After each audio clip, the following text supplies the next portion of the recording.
Hello and welcome to Let Me Be Frank. I'm your host, Frank Duran. Hi, I'm Jack. And we're going to be talking about the series of unfortunate events by Lemony Snicket, the new Netflix original series. No, we're not sponsored by Netflix original series. But we we're just gonna watch all of we them. just love them.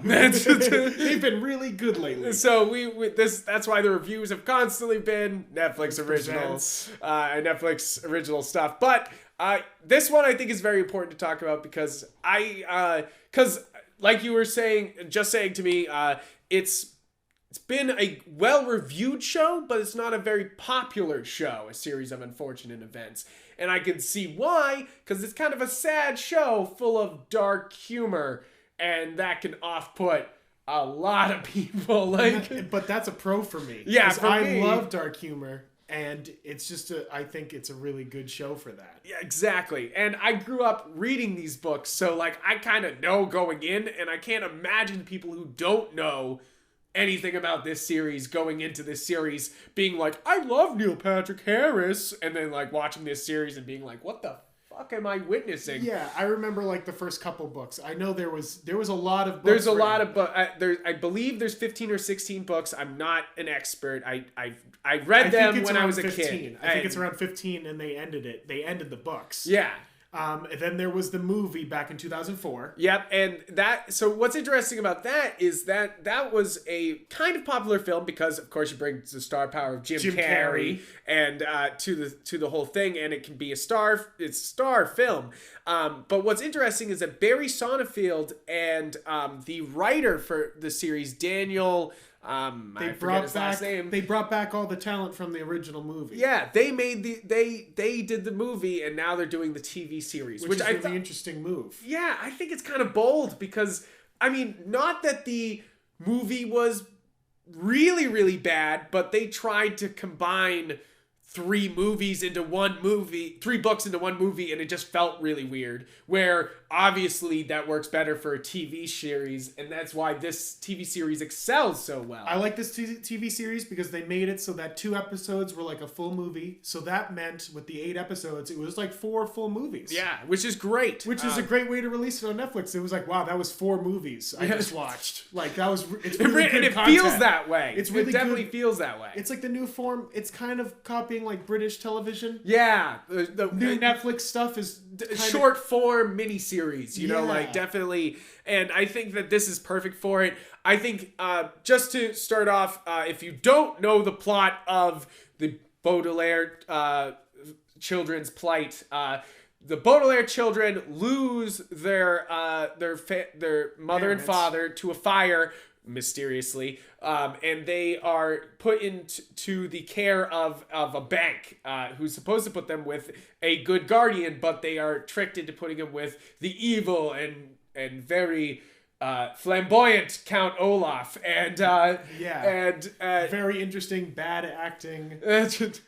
He's supposed to be it's the worst actor ever on stage, but he still tries so hard. Yeah, it's very Ronald Dahl. The whole series is very Ronald Dahl, where it's just people who are so cruel, it's almost comical, and definitely the parents are dumb and the kids are somehow way smarter than them.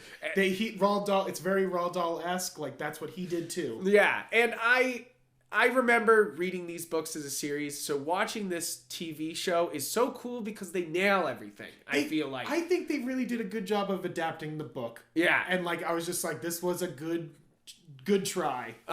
Neil Patrick Harris alone is a good choice. Gets Count Olaf right off the bat, and Patrick Warburton as Lemony Snicket is perfect. Hilarious that he's a narrator. Why is he not always narrating? Yeah, why doesn't he narrate everything? Why is he not always narrating? And he's perfect. And the Baudelaire children are amazingly cast. That baby is the most adorable baby I've ever seen. Most adorable baby on television. Fight me. Find a more adorable baby. Tell me otherwise. Comment down below. Tell me otherwise. And we'll fucking fight baby to baby. This baby is the cutest baby ever. It's true though. This baby's perfect. And how did they make that baby talk and make it seem like it's what it's saying? Really good CGI and really good just like storyline of the baby. And then the two other kids are very good actors, and I enjoy them. I think the cast is very well done. The set design is amazing. Yes, it is a beautiful set. It's beautiful. And I think that was a strength of the original movie. And I think bringing it into the TV series makes this whole TV series feel like it's in its own universe and its own Ronald Dahl, Tim Burton-y, dark, kind of universe, weird universe. And I love it. Like every episode has a new set piece and new colors and new something new to look at that's constantly moving on screen. And do you have any cons of the show? I think that they do the twist really well at the end, but it made me sort of disappointed. I won't ruin it for anybody, but it made me go, ah. But at the same time, they would have changed the book to make me, it's very, without spoiling anything, it's hard to explain, but I think it's kind of, and I think the one thing that's really wrong with the show is that it's kind of repetitive, and that's kind of the point of the story. Yeah. Where the same thing kind of happens every time. That's kind of what's funny about it, is that, why does this keep happening? That's how I felt when I was reading the books when I was younger, is it's a tragic tale of things happening over and over again to these kids. But you're right, is that it's always the same plot. It's always Count Olaf's behind something at the mill, and no one's going to listen to the kids until the last moment, and somehow they prove it. Yes. And but other shows that I love do the same thing. Trailer Park Boys. They're going to get at you at the beginning of the season. They're going to, one of them's going to swear off crime. They're going to get back to crime. They're going to do a big job. They're going to get caught. They're going to go back to jail. That's every fucking season of Trailer Park Boys. It's just the plot device. You know what the plot device is. You know that's what's going to happen. And I think that's what's cool about Series of Unfortunate Events, is that you kind of know what you're going to get in there. And there's little things I love about this series. I love that Neil Patrick Harris sings the opening theme song and changes it for every story arc, every book, and changes it almost for every episode. Original titles are really good. That wins points with me. Yep, and I think that there's lots of cool things, and I think they do rely on some CGI too much in certain scenes. That would be my thing, but it looks gorgeous the entire time. I really don't have any cons because the people you're supposed to hate, you hate, and you also love.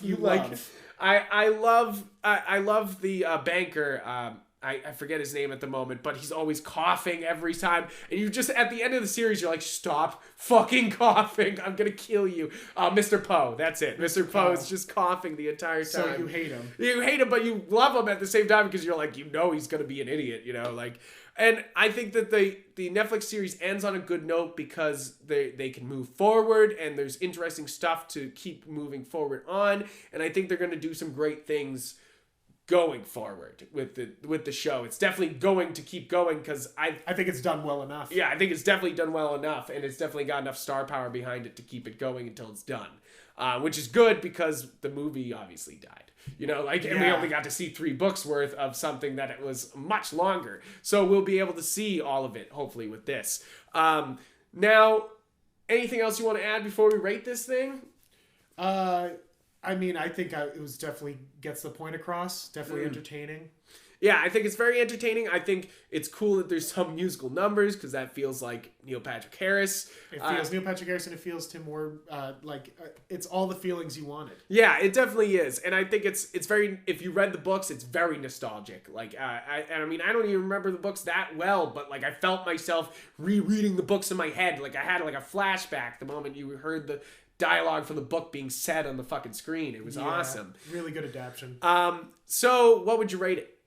I would definitely give it an 8. Yeah, I think it's a very solid 8. I can't go above it because I think that it's not finished yet, and we have to see where it goes. And I think that that's what the real merit will come out of it. Really good attempt. But yeah, at the moment, it's a great series. If you're a fan of the books, go read. If you like Neil Patrick Harris, go watch. If you like dark humor, please. Yeah, absolutely. And if you're into dark tales that tell tragic tales of children, yes, that's what this is. So if you have Netflix, go watch it. Go watch it.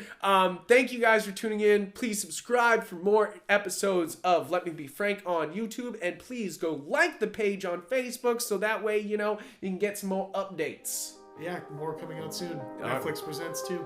Thank you, and have a wonderful day. See ya.